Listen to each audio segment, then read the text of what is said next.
Ya ayyuhalladzina amanu qu anfusakum wa ahlikum nara. Wahai orang-orang beriman, selamatkan dirimu, selamatkan keluargamu dari api neraka. Dalam sebuah rumah tangga diperintahkan untuk selamatkan diri, selamatkan keluargamu dari api neraka. Pemimpin yang terkecil, unit terkecil di rumah tangga, orientasinya selamatkan diri, selamatkan keluarga dari api neraka. Istri masuk syurga karena terpimpin baik oleh suami.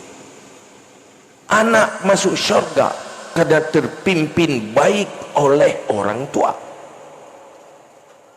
Kalau mereka jadi penghuni syurga, pasti dunianya bagaikan syurga.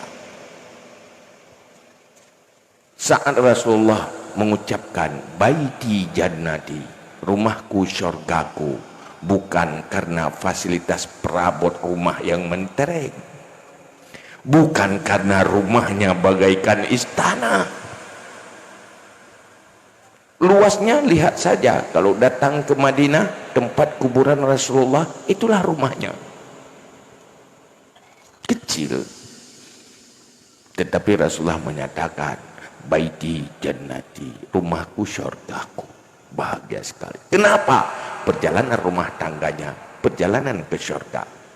Perjalanan ke sesuatu yang indah, pasti perjalanan itu sendiri akan indah. Kita punya rumah bagaikan istana, tapi selalu terucap baiti nari, rumah tanggaku bagaikan nerakaku.